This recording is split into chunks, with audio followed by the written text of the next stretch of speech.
So in order to cut out any type of pattern piece that has a grain line arrow, and that's what this part is, it has to be parallel to my selvage edge. My selvage edge is right there. It is the tightly bound edge on fabric that runs lengthwise, it runs parallel to our warp.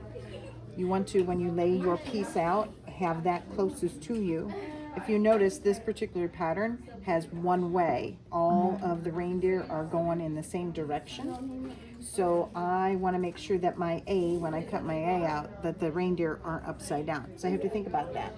So my very first step is I'm going to lay my grain line arrow on my pattern piece parallel to my selvage edge.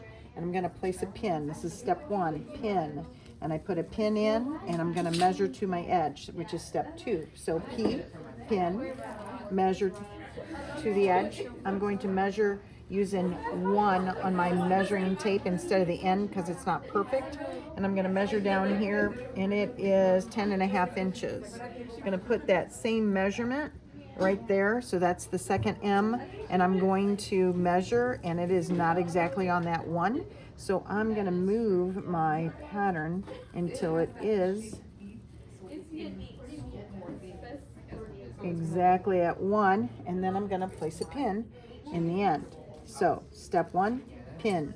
Step 2, measure to the selvage edge. Whatever that measurement is step 3. I put that measurement there, lay out my measuring tape to that point. If it is not exact, then I move it. So that's the third M. Once I have it exact, then I put a pin in. That's the P at the very end. All right, so once I do that, everything's on grain, then I'm going to pin parallel to my edge.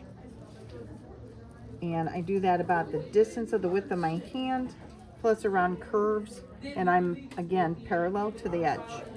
Once I have that, I'm ready to cut. I would like you, my student, to not cut until Mrs. Rice has checked it to make sure, because I've had people do this backwards or have their letter upside down or just have an issue.